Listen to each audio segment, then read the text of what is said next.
Hi guys and welcome back to my channel FZ classes. तो guys आज है तारीख 29 अक्टूबर और है सैटरडे। आज हम द हिंदू न्यूज़पेपर का एनालिसिस करेंगे और इस न्यूज़पेपर में देखेंगे कि कौन कौन से आर्टिकल हमारे एग्जाम के पॉइंट ऑफ व्यू से इंपॉर्टेंट है।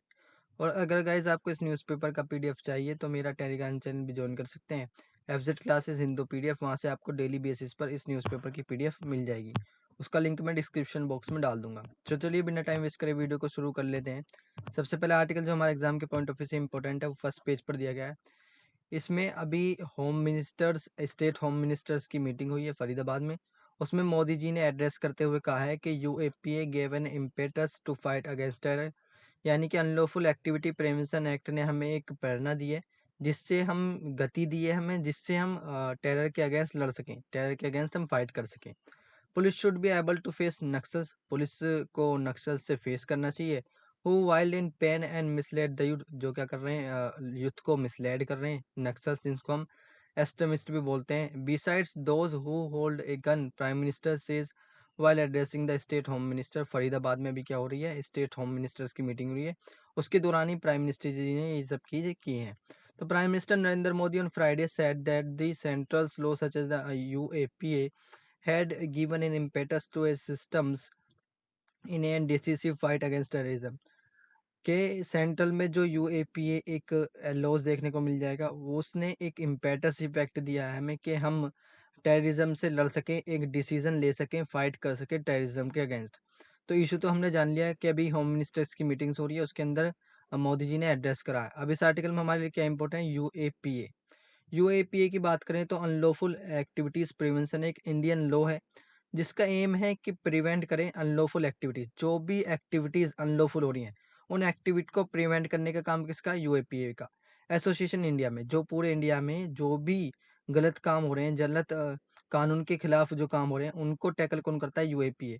इसका मेन ऑब्जेक्टिव है was to make powers available to dealing with activities directing against the integrity and sovereignty of India.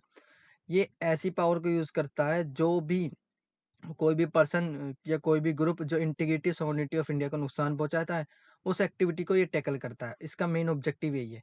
Most recent amendment हुए इस लॉ के अंदर, जैसे यूएपीए अमेंडमेंट एक्ट हुआ था 2019 में, has made it possible for the union government to designate individual as terrorist with due process of law. 2019 में जब इसमें अमेंडमेंट हुआ, तो इससे यूनियन गवर्नमेंट को और पावर मिल गई कि वो किसी को भी डेजिग्नेट कर सकती है, इंडिविजुअल को, as a terrorist with the due process of law के द्वारा।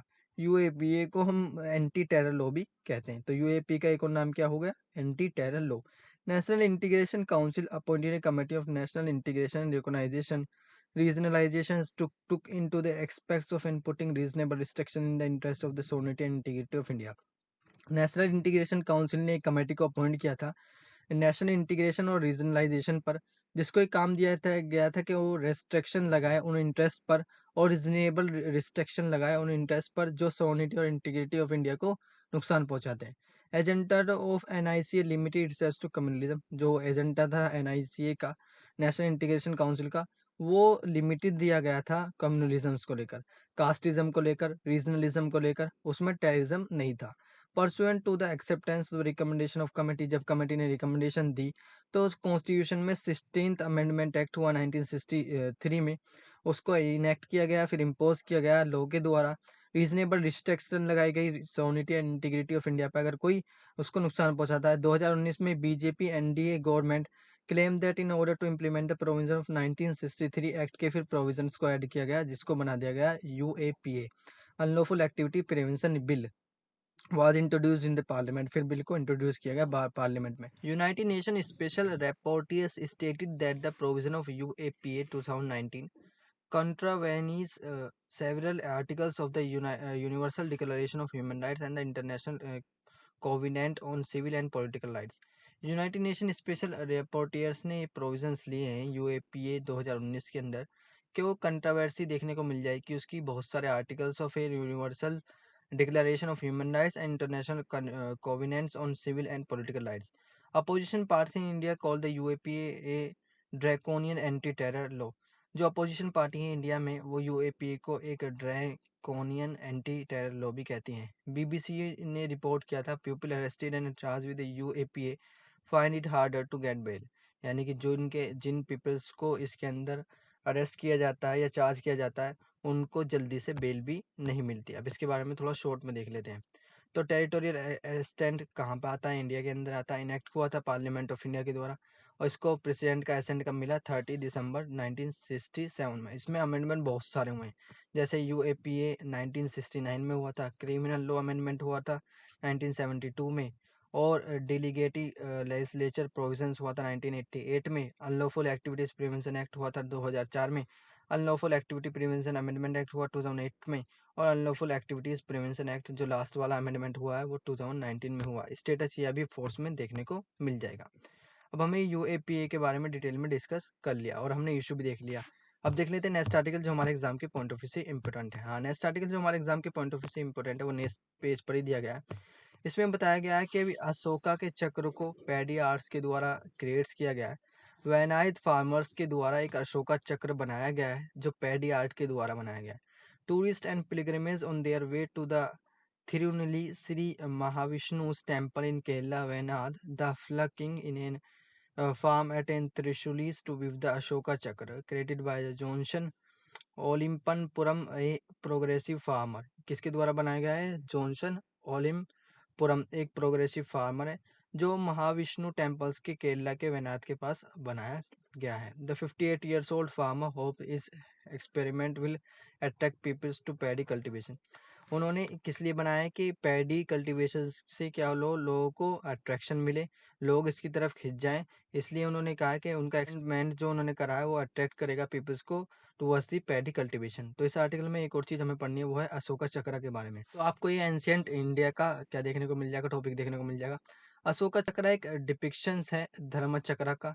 It is called so because it appears on the number of addicts of Ashoka. ये इसे हम बोलते हैं इसलिए क्योंकि number of addicts of Ashoka में आता है। और मोस्ट प्रोमिनेंट जो है इन एडिक्स में अशोका के वो है law and capital of Ashoka. Most visible use of Ashoka chakra today is the centre of flag of India. कहाँ पर आता है अशोका का चक्र? जो आपको फ्लैग में बीच में देखने को मिल जाएगा वो अशोका का चक्र ही है। तो इसका मोस्ट विजिबल यूज है वो। अडॉप्टेड किया गया था इसको 22 जुलाई 1947 में। Where it is a render in a navy blue colour में इसको उस टाइम पे लाया गया था। ऑन ए वाइट बैकग्राउंड इसको दिया गया था। रिप्लेसिंग द सिंबल ऑफ चरखा। इसने क्या करा था? चरखा के सिंबल्स को रिप्लेस किया था। चरखा भी वैसे इस टाइप का ही होता है, इस शेप में होता है सर्कल में। और the pre independence version of the flag. Pre independence से पहले फ्लैग पे चरखा आता था लेकिन उसके बाद रिप्लेस कर दिया अशोका के चक्र ने चरखा को। सिंबॉलिक हिस्ट्री के बारे में देखें तो when Gautam Buddha achieved enlightenment at Bodh Gaya he came to Sarnath. जब वो गौतम बुद्धा ने क्या करा, जिन्होंने बौद्ध धर्म को स्थापित किया था, उन्हें एनलाइटमेंट मिली बोध गया में, तो फिर वो सारनाथ आए। He found is 5 disciplines. उन्होंने 5 डिसिप्लिन्स को अपने को क्या किया? फाउंड किया गया, उनके साथ रहते थे। Assaji, Mahanama, Kondanna, Bhaddiya and Vappa who had early abandoned him, जिन्होंने इनको अबेंड किया। he introduced his first teaching to them। उन्होंने सबसे पहली जो अपनी टीचिंग है वो इन पांचों को पढ़ाई। thereby establishing the, फिर उन्होंने धर्म चक्र को एस्टेब्लिश किया। this is the motive taken up by the Ashoka and portrayed on the top of the pillar। फिर ये मोटिव्स लिया अशोका ने उनसे और इसको पोर्ट्रेट किया on the top of the pillar. 24 spokes इसके अंदर देखने को मिल जाएंगी जो रिप्रेजेंट करती हैं 12 कैजुअल लिंक्स टोड by the Bauddha and independent organizations, conditionals arising in forwards and then reverse orders। First 12 spokes represent करती हैं 12 stages of suffering. 12 stages of suffering को क्या करती हैं? 12 स्पोक्स रिप्रेजेंट करती हैं। नेक्स्ट 12 स्पोक्स रिप्रेजेंट करती हैं नो कॉज नो इफेक्ट, यानी कि कोई कारण और कोई इफेक्ट नहीं होगा। So due to the awareness of mind formation and mental conditions stops this process, stop the process of birth and death, nibbana. It also depicts the wheel of time. Wheel of time को भी ये क्या करती हैं? Depict करती हैं। 12 causal links paired with their corresponding symbols. ये सब सिंबल्स दिए गए हैं। तो हमने अशोका चक्र के बारे में डिटेल में डिस्कस कर लिया। अब देख लेते हैं नेक्स्ट आर्टिकल जो हमारे एग्जाम के पॉइंट ऑफ व्यू से इंपॉर्टेंट। हाँ, नेक्स्ट आर्टिकल जो हमारे एग्जाम के पॉइंट ऑफ व्यू से इंपॉर्टेंट है वो एडिटोरियल पेज पर दिया गया है। ये आर्टिकल बहुत दिनों से न्यूज़ में है और आप इसके बारे में जानते भी होंगे। अभी कोयम्बतूर में एक कार ब्लास्ट हुआ था, मारुति 800 के अंदर कार ब्लास्ट देखने को मिला था। तो उसका लिंक टेररिज्म से लगाया जा रहा है। तो with investigation finding tell science of an terror plot having gone awry post Sunday's predawn car blast near temples के नियर से देखने को मिल रहा था कोयम्बतूर में। इसके बारे में थोड़ा डिटेल में डिस्कस कर लेते हैं। तो national investigation agency on Thursday October 27 took over the investigation in the Coimbatore car blast case by the registered in FIR NIA is India's primary counter terrorist task force। जो case ये हुआ है, ये case national investigation agency को दे दिया गया है 27 अक्टूबर को। जो कोयम्बतूर में कार ब्लास्ट केस हुआ था, फिर उसके अगेंस्ट एक FIR को रजिस्टर किया गया। NIA basically primary counter terrorist task force India में देखने को मिल जाएगी। Around 4:30 AM on October 23, a LPG cylinder exploded inside an Maruti Arso in Coimbatore, Tamil Nadu. Explosion occurred near the Kotai Ashwaran temples। ये जो explosion हुआ था, ये कोटाई अश्वरन temples के नियर हुआ था, जिसके अंदर एक 25 ईयर्स ओल्ड की मैन की डेथ हो गई थी, जिनका नाम था जमीजा मोबिन।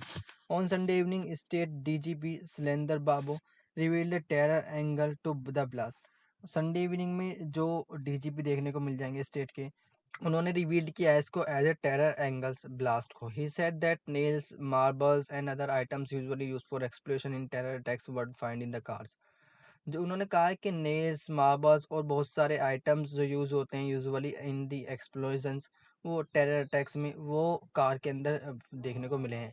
फॉलोइंग ए सर्च एट ए मोबिन हाउस, मोबिन हाउस में क्या हुई, सर्च हुई, मोबिन के घर पर सर्च हुई। Who we recovered some low intensive explosions, यानी कि जो हमने क्या रिकवर किया है, लो इंटेंसिव एक्सप्लोसिव्स को हमने रिकवर किया, जैसे potassium nitrate, aluminium powder, charcoal, sulphur, जो क्रूड बम्स ऑयल्स में बनाने के लिए काम आती हैं। Based on certain CCTV visuals, police ने अरेस्ट किया है 5 मेंस को एंड उन्हें बुक कर लिया गया है UAPA के अंदर, जो हमने UAPA भी पहले डिस्कस किया था। Coimbatore commissioner Balakrishna said that a few of them had visited Kerala earlier and that they were questioned by the NIA in 2019। Coimbatore commissioner Balakrishna ji ने कहा है कि इनमें जो 5 हैं, 5 को जिनमें अरेस्ट किया गया है, वो अभी कुछ दिन पहले ही 2019 में NIA के द्वारा उन्हें क्वेश्चन किया गया था, क्योंकि वो केरला उन्होंने विजिट किया था। Tamil Nadu BJP hit out at an ruling DMK and chief minister MK Stoney regarding the issue। State BJP chief Anna Malai said that police have the to treat with the incident as in suicide attack. तो हमने कोयम्बतूर में जो car accident हुआ उसके बारे में detail में discuss कर लिया। अब देख लेते हैं नेक्स्ट आर्टिकल जो हमारे एग्जाम के पॉइंट, हाँ नेक्स्ट आर्टिकल जो हमारे एग्जाम के पॉइंट ऑफ व्यू से इंपॉर्टेंट है, वो दिया गया है 10th पेज पर। इसमें मोदी जी ने कहा है कि हमारे पास one nation one police uniform होनी चाहिए, कि ये आइडियल है। Prime minister said he is not imposing his view on states and add that common uniform will give a distinct identity to the police, ensure brand recall and quality gear।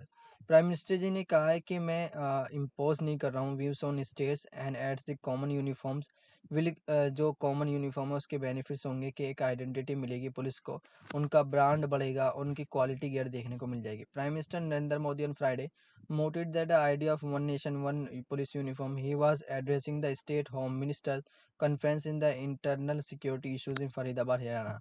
Faridabad Haryana में जो home ministers की meeting हो रही है उसके अंदर इन्होंने कहा है कि पूरे देश में one nation one police uniform होनी चाहिए।